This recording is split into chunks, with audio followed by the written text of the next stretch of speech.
So I'm Writing a Novel is the show where you join me, Oliver Brackenbury, on the journey of writing my next novel, from first ideas all the way to publication and promotion. In this one-man reality show, I'll share with you my ever-evolving thoughts and feelings on how I write, being a writer, and everything that entails at each stage of the process. I'll also answer listener questions and, sometimes, interview special guests. If you're the kind of person who likes to learn how things are made and get to know the people making them, then this is the show for you. Last time, I discussed how I worked out a short document of goals and guidelines to help keep me on track as I outline the stories for my novel's second quarter, which uses Fritz Leiber's Fafhrd Grey Mouser stories, a big guy and a little guy pair of thieves often operating in a cosmopolitan city of thieves situation, as my leaping off point.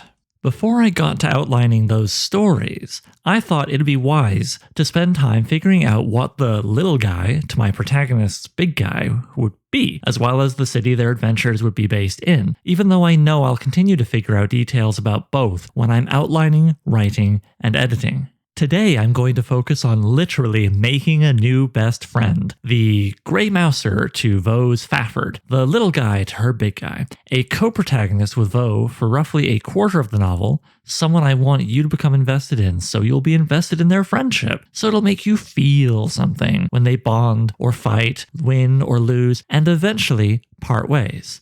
Given the importance of all of that, I knew I would want to try for greater depth than any of the passing one story and done protagonists whose eyes you see through in the first act. That said, I used a similar process, albeit one that I went a little further on. So I started with some real basics, like how old is this character? What is their approximate ethnicity? I mean, this isn't taking place on Earth, but of course I'm using Earth cultures and peoples as a leaping off point for figuring out, is this person Caucasian or does they have come from a vaguely Mexican culture? What's going on here? Followed by some real basics like, hair, eyes, general build, figure, whatever, just so I can see something in my head as I work on all the other stuff. Age was easy. I figured mid-20s. I wrote on the page 26, but, whatever, 24, 25, 26, something like that, because that's where Vaux is when she comes to this big crazy city and enters this new period in her life where she has a lot of the adventures that she would have been denied, the sort of youthful fun adventures, by her early 20s obsession with becoming a capital H hero and struggles to survive in the world outside of the little island where she grew up on. Being roughly the same age does not always mean you are in sync, but it certainly helps. So yeah, they're going to be the same age. Speaking of in sync, I also wanted them to, like Vaux, be an outsider to this big city, to have come to it from far away.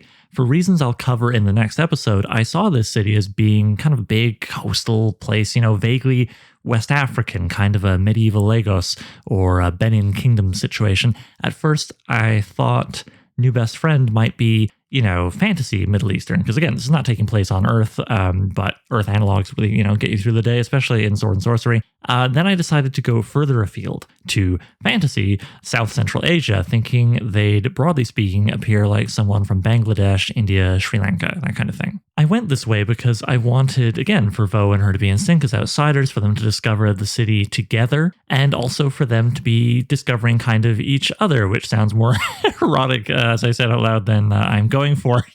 They're just pals. But yeah, I want them to be learning about each other as much, and so that's why I don't want this character to be from Vaux's Island, obviously, but also just any of the sort of vaguely European nations that I have her pass through on her way down to this place. It was this decision about their ethnicity and cultural background that, combined with thoughts I'd had brewing for quite some time about their gender, which helped me figure out the name. So what was I thinking about their gender? Well, as I focused on figuring out the first act of the novel, my mind would sometimes wander over to what was coming after it, and whenever it did, I saw Vaux charging around with a female best friend.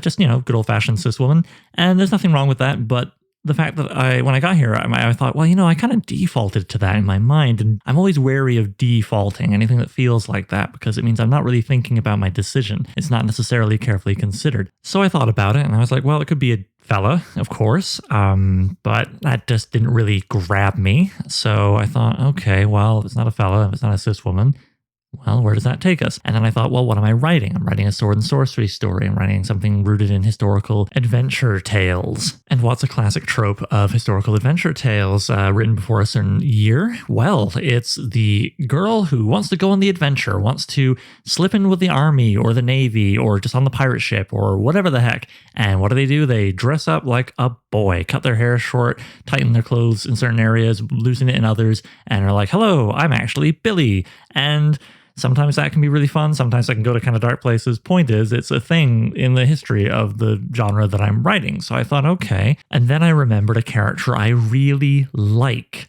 from Andre Norton's novel Witch World. And it became a series, and this character continues at least into the second book. I've only read the third, at which point the main cast of the first two books are largely shoved aside for new characters. So I don't know if they keep going or what happens with them. But from what I've read, I really like this one character. That character's name is Loise. Don't ask me how to pronounce this. Loyse. Louise? Louise. Let's say Louise of Verlaine. But that's not their name all the way through. You don't need to know the story of this book. The nut of it is that there's some shenanigans and Loise is kidnapped and her friends need to get her out of the kingdom to serve their own purposes in this grander narrative. And part of how they do that is disguising Louise as a mercenary with no real allegiance to anybody, a soldier, and they choose the name Bryant.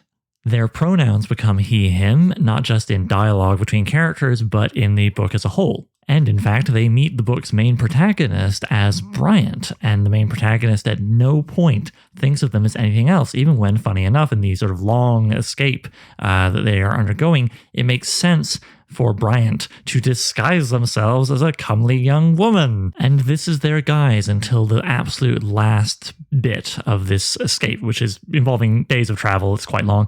And at that point, when it's like, okay, we're just about to cross the finish line, Bryant, appearing as a beautiful young woman, gives a little cry and pounces upon a bundle of leather and mail, crying out, I want my own shape, and now. Another character basically says, are you sure? I mean, what about, And Bryant, I'll read this a little bit here.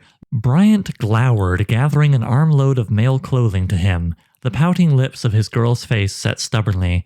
I go away from here as myself, or I don't go at all, he announced. And this is a novel published in 1963. All of the other characters traveling with Bryant, whether they are aware that Bryant was assigned female at birth and was once known as Louise, or if they've only ever known them as Bryant, fully accept this. No discussion. We move on. Now, this series isn't perfect for gender representation. It was, as I say, published in 1963. You can definitely find some nits to pick. But I thought that was really cool. And I liked knowing that Bryant is in this kind of lineage of stories that I am tapping into for writing my own novel. I love that feeling of connection. Probably why I volunteer at a speculative fiction archive. But anyway, I'm also a big fan of characters who defy, people really in life, who defy others by saying, I'm not who you tell me I am who I tell you I am. And so this is all swimming around in my head as I'm trying to think about what gender I want to assign to my thief outsider character who will become Vo's best friend on adventures where they will regularly be defying others. And I think, this character, they're going to be sort of, they're a burglar, right? And what do burglars do? They defy boundaries, they move in and out of places, find new ways to use them that other people have not thought of. And that actually brings you to a whole nother book called A Burglar's Guide to the City, which is great, but I'll talk about that later in the next episode probably. So yeah, this causes me to think this character is sometimes male, sometimes female, depending on how they identify at any given point. And that makes me think, okay, well, maybe that's gender fluid, which is how I understood it at that point. Luckily, I paused at a moment after that and thought, hang on, have I ever actually read the definition of gender fluid, or do I just have an idea? So I did what any enterprising young person would do. I went to Wikipedia. Now, I read beyond this point, but all I think is necessary for our discussion here is for me to read the absolute beginning definition from Wikipedia, wiki/non-binary gender page. All the way down here, we have gender fluid people often express a desire to remain flexible about their gender identity rather than committing to a single definition. They may fluctuate among differing gender expressions over their lifetime or express multiple aspects of various gender markers at the same time. A gender fluid individual may also identify as bigender, trigender, or pangender. And so my ignorant ass was like, bigender? bye gender, goodbye gender, see you later. No. I was like, what? Bye gender? And so I go up the Wikipedia page and I read the following. Bi gender or dual gender, people have two gender identities and behaviors. Identifying as bigender is typically understood to mean that one identifies as both male and female or moves between masculine gender expression and feminine gender expression, having two distinct gender identities simultaneously or fluctuating between them. This is different from identifying as gender fluid, as those who identify as gender fluid may not go back and forth between any fixed gender identities and may experience an entire range or spectrum of identities over time. And so on it goes. Given the traditional characters I'm looking back at, such as Bryant, who basically moved from male to female and sometimes both, but usually not something along a spectrum, I'm thinking, okay, bigender. That sounds right to me. So Vo's new best friend is going to be about the same age as Vo, roughly 25, is going to be, ethnically speaking, rooted in South Central Asian cultures, India, Sri Lanka, etc., and they're going to be by gender. Sometimes they're going to feel male, sometimes they're going to feel female, sometimes both. I will definitely have to do some more research to better understand how I want to play with that, but this is where I'm going to be starting off from. I could, of course, make my life a lot easier and lower the amount of work I have to do by making Vo's new best friend a white cis man or woman. And I mean, even a woman, not unfairly, there's still plenty of criticisms of various male authors for doing a piss poor job of writing female characters. And occasionally you get people who are like, well, nobody ever criticizes women for writing male characters poorly. And it's like, well, yeah, because men are by and large socialized to think of themselves, while women are by and large socialized to think of others. So, of course, one gender is more empathetic and better at seeing the other one than the other way around. I mean, fellas, take it from me, a fellow fella. If it gets on your nerves when you see people complaining about male authors who can't write women, usually citing great little tracts from their pages of stuff like, Belinda looked at herself breastily in the window, which would probably make more sense if it was a mirror. Anyway, let's move on. If that kind of thing gets you mad, move on. It's not worth it. Trust me, you're fine. Anyway, it would be easier for me to make it a white cis person for sure. And I do think sometimes when people get really vociferous about who is allowed to write who, which is not a common thing, and cancellation isn't a real thing and so on, so don't worry too much about that either, fellas. But yeah, when that happens, it can have this unintended side effect of making white cis people the safe option. No one's going to yell at you for getting a white man wrong. And so you sometimes think, oh, well, I want to make my stories more diverse and I want to experiment with this and that and the other thing. I want to have a good reason to research and get to know more about other cultures and so on and so forth. And then you're like, I don't want to get yelled at. I don't want, to accidentally maybe hurt someone or make them uncomfortable with my imperfect representation of something that they identify with. And, those are real feelings and I get them I myself. And all I can say is that the point I'm at when I'm recording this, when I'm talking to you right now, is I feel that it is not a good idea to veer towards the safe option, not all the time. And that if you are thinking of your own overlapping body of identities as a point on the ground, and anytime you want to write a character who differentiates from you in any way, shape, or form, you imagine yourself walking further and further away from that point on the ground, and the further you walk, the more effort you will have to make to portray that character. I don't even know if accurately is the word. I guess accurately, but sympathetically, as a person, and just kind of get it right, not drag over any unfortunate stereotypes or whatever that might be lingering in your subconscious. Fine. Do the work. I think it's better to make an effort to try and have a reality that better represents the one we live in than to lean into a default of white straight people, because that way you won't get yelled at. Anyway, that's my little soapbox on that. Let's move on. So how did this character's gender come back into figuring out their name? Well, even though I realized that gender fluid wasn't really quite what I wanted for this character, the word fluid stuck in my mind, especially thinking about a character as a thief, someone who slips in and out of places, sort of goes with the flow, whatever. And so I thought, okay, you know what? I'm going to just look up the word fluid in a variety of languages from the general area I imagine this character being from. And ultimately, I tried a few. The one I liked the sound of the best was the Tamil word for fluid, which I hope I'm pronouncing correctly as Tiravam. And that's what I'm going to say for the rest of this episode, I guess, Tiravam. But if anybody out there speaks Tamil and can help me out, that'd be great, because I could not find a pronunciation guide online. Tiravam, in my imagination, for whatever reasons, I'm not going to actually think too hard about this, has black hair, a pixie cut, maybe large brown eyes, and then, the whole big guy little thing. So I was like, well, I guess they're going to be short, 5'1", let's say, and be somewhat athletic because of the kind of, adventures they get up to. That would make sense. And then I figured out basically the whole character, and I thought about it, and I was like, just because I'm inspired by a big guy little team doesn't mean it actually has to be a big guy little guy situation. So what if this person, you want them to be, I guess I'm always thinking about like character design for animation principles, right? Where you want to have characters who have highly distinct silhouettes from each other, so they're immediately recognizable. Even though this is not a visual medium, I want you to imagine them in a way that doesn't just make you think of Vo and another Vo, more or less. So I thought, okay, well, what if I make this person tall as Vo, or maybe even a little taller, which would be about 6'3", and yet they are, they move like they're lanky, they're tall and lanky, kind of like moving around almost like a grasshopper or a crane, which means that their build and the way they move and so on is actually quite different from Vo, even if they're comparable in height. And it also plays to, weirdly, my lived experience, especially when I was younger. I don't know why, but I seem to gravitate towards making fellow friends who were, like myself, tall. Of course, I had friends who were shorter. Some of my best friends are but it was never a conscious decision, but I just remember more than once looking around and being like, every male friend I have hanging out with me right now is at least 5'10". Why is that? So there you have it.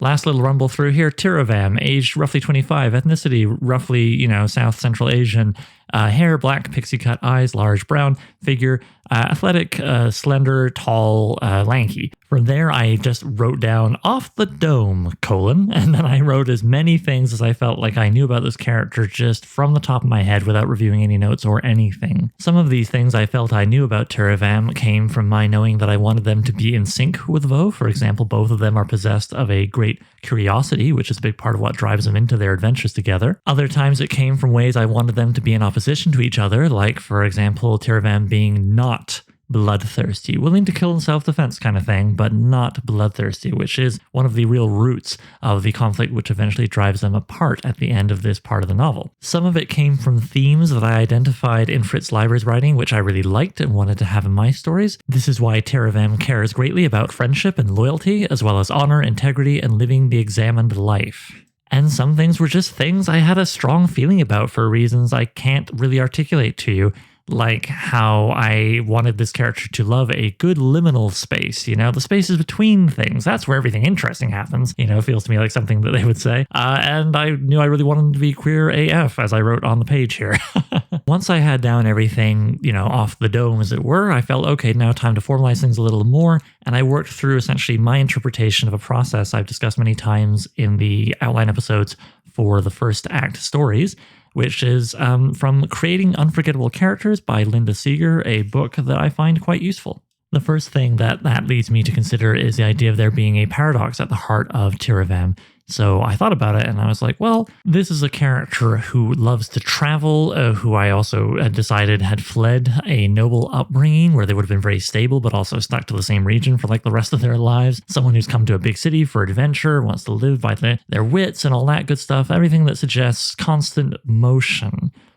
But deep down inside, perhaps the paradox is that they crave and work toward a new stability, one that they themselves define as opposed to the one defined by their lineage as a noble, wanting things like a home and raising a family. And part of their quote-unquote betrayal of Vo will be the reveal that they have been stashing away a percentage of their, thieving hauls when Vo thought they were blowing everything, just like she was. Even though this will be a secret pretty much right up to the end of our time with Tiravam, because I want you, well, like a spoiler you're learning here, but by the time you read the book, whatever, and others, of course, read it, this will be a secret for most of the time we know Tiravam, but that's okay because I will know it, and it will help me shape their behavior across the adventures that you get to see them in. In fact, knowing this helped me figure out the final sort of closing image of the very first story, which I'll tell you about when we get to that. From here, I went to Tiravam's emotions. I knew that one thing I really liked from Fritz Leiber's Fafhrd Grey Mouser stories is it was not every story, but across all their tales, that each of them have sort of a series of interesting and amusing partners that often complicate their lives and motivate their actions.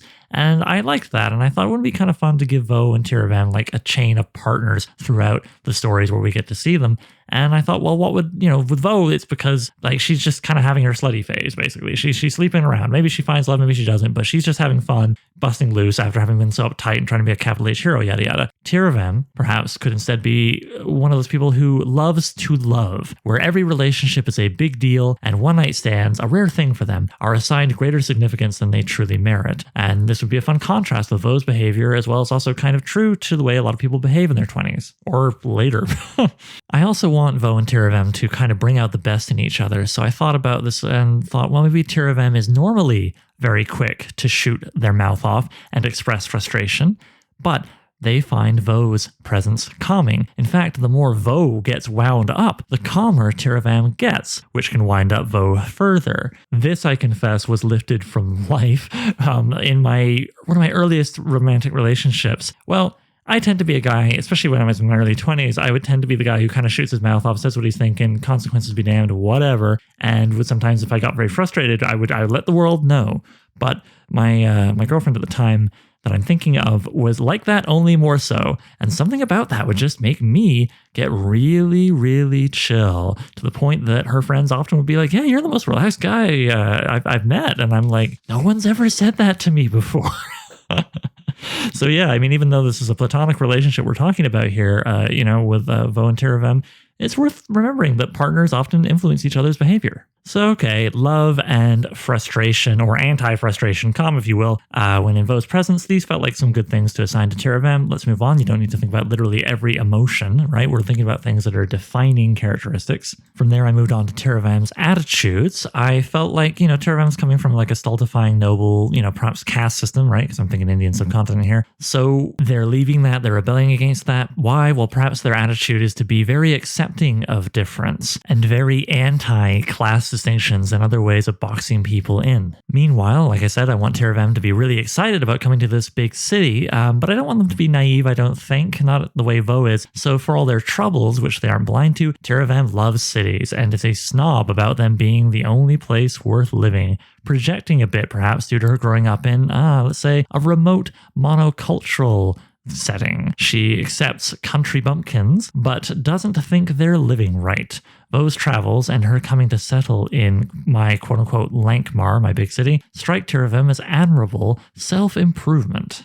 So, okay, that's an attitude that helps finesse the friendship. What's something that can cause friction? Well, perhaps, Tiravan isn't also naive about the rich and powerful, but is fascinated by them in a way which Vo finds frustrating. Tiravan's attitude could be that it isn't worth getting mad about class issues. You're just one person, fleece the buggers and move on. Whereas Vo, who has been made very cynical and bitter about, say, kings in the last story of the first act, Disgraceful Stone, she feels differently, like they're all just a bunch of hypocritical, terrible scum and we should rob them within an inch of their lives and show no mercy if they get in our ways, and this could cause friction between them perhaps while they're on the job. From here we move on to Tiravan's values, and I want these values to align with Vo's when they meet. So they too value guile, self-sufficiency, style, and frankly, sexual prowess. Not that they're going around in bedrooms and checking out how people are doing, but just, they'll tell stories and be amused by stories being told, bragging at the bar, that kind of thing. However, Tiravan's values will shift over their time together with Vo until they're more impressed by long-term planning, restraint, thinking of others, and the ability to display perhaps an almost loving vulnerability as opposed to the kind of tough guy routine that they've both been playing at when they were a little younger. This will be a little arc for me to track along with everything else as I move through their stories together. From here, I moved on to what Linda Seeger refers to as a character's details, but she further goes on to say that details tend to be manifestations of imperfections, and so that's what I'm treating this as. Like, what are the character's imperfections and how might they manifest in little details that you notice about them? Okay, well, I figure that Tiravan has had a noble education, and in their voice in my mind always felt kind of like more highfalutin, more elevated. And I'm thinking, okay, well then maybe they're intellectually insecure and are prone to showing off their vocabulary. They would know piles of words Vo will never recognize. This could also set up fun moments of hubris when someone else who knows their words even better can point out, you just threw out a 3-syllable word there and I don't think you know what it means exactly, or you're not using it properly, that kind of thing. And furthermore, it would excuse some fun wordplay on my part, writing their dialogue, so sounds good to me. I gave Thieving a few other details, but I'm only going to get into one more. See, if you're not familiar with this already, it's not uncommon for like gross quantities of alcohol being consumed to be kind of a fun little thing that happens in the adventures of thievy, urban type fantasy characters. Certainly, it was present in the stories of Fafhrd Grey Mouser. This would also fit very well with the whole late 20s party times that my two characters are having, at this point in their lives. But because I've seen excessive alcohol consumption used for humor, usually not actually that very funny, and a shortcut for characterization, usually pretty thin on the ground characterization, in so much urban fantasy, I was reluctant to make it a thing for Vo and Thieving until I remembered reading in my various studies of Fritz Leiber and his writing that Fritz Leiber himself was a bit of an alcoholic. And I even found this quote that I really thought was weirdly charming from an essay called Fafhrd and Me that he wrote all about his creating those characters. The quote goes like this: "I truly thought each drink would reveal to me an ultimate secret of the universe. They did, too, but I forgot the secrets." Alcoholism is a disease and it should not be romanticized, but what a romantic quote that is. Well, tragically romantic. And so I like the idea of this character seemingly being just a classic 20s party-something person, but actually they're an alcoholic. And that could play into the whole thing of Thieving wanting to eventually settle down when they're realizing, like, oh boy, I need to slow down, or maybe even stop drinking altogether. But before they get there, perhaps Thieving gets a little obsessive about it and is the kind of person who'll look around and judge others by how they drink and what they're drinking and all that kind of drinking culture stuff, which was on my mind, honestly, as I was reading a book called The Wet and the Dry by Lawrence Osborne, basically a cultural look at how alcohol is enjoyed and perhaps enjoyed too much in both Eastern and Western contemporary society. Almost finished with what I felt would be the foundation of Thieving, moving on into the actual outlining of the stories and so on. I then went to their backstory. Now, this doesn't mean I wrote a little novel all about every little detail of Thieving from when they were born to when we meet them in the very first story where they appear.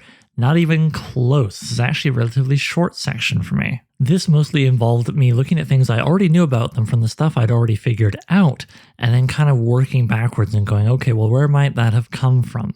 This is where actually I decided that Thieving would be a noble, because I was like, well, if their voice is so well educated, then how were they educated? And if we're looking at kind of a vaguely medieval, late antiquity mishmash, kind of sword and sorcery setting, then that basically means that they were either nobility or clergy, almost certainly, and they're not in the church. So, noble, and perhaps a lonely, landlocked agrarian noble, giving them in many ways the opposite of Vo's background, which I liked. And thinking of mirroring Vo's background, I thought, you know what, I kind of had this urge, especially because of all the theater in Fritz Leiber's Fafhrd Grey Mouser stories, in terms of disguise and actual theatrical performance in some cases. I was like, what kind of art could I weave into my new character for my Fafhrd Grey Mouser quote-unquote section? Why not make Thieving be like an amateur playwright, someone who wants to write stories using that big vocabulary they want to show off and that education they got as a noble? Great. So that's my approach really to backstory. It's just like, what are some things I want to explain that I can then learn more about this character through figuring out those explanations? Essentially using the idea of backstory for my character as a writing prompt, not as a writing assignment. So after thinking of possible backstory reasons for a few other aspects of Thieving, I only had psychology and religion to think about. And religion, I knew I didn't want them to have the same religion as Vo, and that I figured maybe they wouldn't even really think of religion as a big part of their life, which would be mirroring Grey Mouser. So I thought, you know what, I'll leave that on the side and I'll figure out what I have to as I go along in the stories for that. I don't feel the need to figure it out ahead of time. It simply isn't that important to how I see the character. So then, okay, finishing off with Thieving's psychology. What does that mean to be figuring out their psychology? Well, I have to admit this is a bit of a loosey-goosey bit for me. I mean, you can look at things like their parent situation. What's going on there, Are they both dead like Vo's parents? Is one dead and the other one turned into a tyrant and got a terrible evil stepfather or mother for Thieving? Who knows? Well, I guess me, I should figure that out. So yeah, I mean, I just have a note here saying, well, maybe one parent's dead and they're estranged from the other because I really want them to be a sword and sorcery hero, which is to be an outsider, which is to be someone who tends to be not having a big social safety web underneath them. You never learn anything about Conan's family in the original stories. Fafhrd has a dead father and an estranged mother who he thinks might be responsible for his father's death. Grey Mouser is an orphan, and so on. And from there, I worked with a few prompts from the book, like things like, inner backstory. So something that is like not, why do they have a great education, but something more internal, like why does Thieving get calm around anger? Maybe it's a survival technique from growing up with an angry, verbally abusive mother who you could only wait out the storm with. Any quote-unquote wrong reaction, any reaction would stoke the fire. And in general, the last thing Thieving wants to be is their mother, who they're pretty sure killed their father, and they've developed accordingly. So I guess a little bit of Fafhrd's background gone here. Vo thinks Thieving is just trying to please their mum by starting a family, when that whole thing comes up later. See, the more friends know about each other, the more, of course, they can hurt them in an argument. So I made that little note there, thinking, okay, that'll be good for when they fall out. Then you might have things about the character psychology that are like deeply unconscious, things that they're not aware of. So maybe Thieving's loving to love thing comes from their mum being awful and the lacking of love in growing up, and Thieving has no idea, then rationalizes this idea away when Vo brings it up. Alas, shaping yourself to be the opposite of a hated parent is still letting that parent shape you. Yeah, I like this. I do really like the idea of Vo and Thieving having deep conversations about this stuff in between or even during adventures. So that's the kind of thing I mean when I talk about figuring out a character's psychology or just looking at them through that angle. Figuring out implies that you complete the character and then you run them around like a fully functional robot or whatever. And Thieving is not complete. It's just that at this point, I felt they were complete enough that when I'm outlining the stories, I can say to myself, well, what would they do? Why would they do that? What would be driving them? And if I've got that, then cool. And if I haven't got that, well, maybe I need to go back and think a little harder about who they are.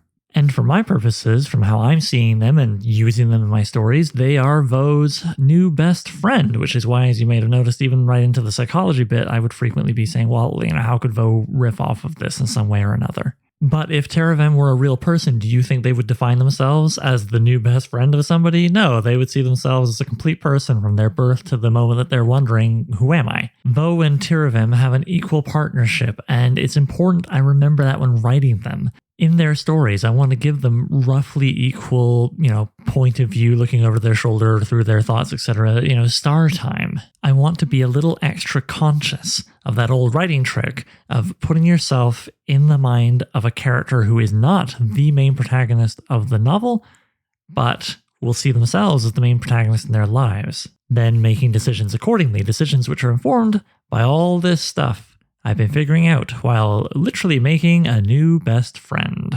Before I tie this off, I just want to say a big thank you to the show's newest patron, Richie Stevens. Thank you, Richie, for supporting the show and my writing of this novel.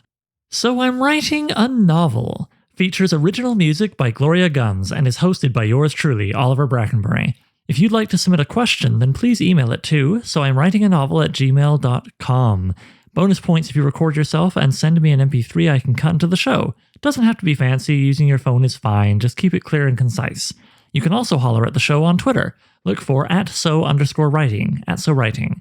Please consider sharing the show with anybody who might like it, leaving a review on iTunes, and checking out patreon.com/soimwritinganovel.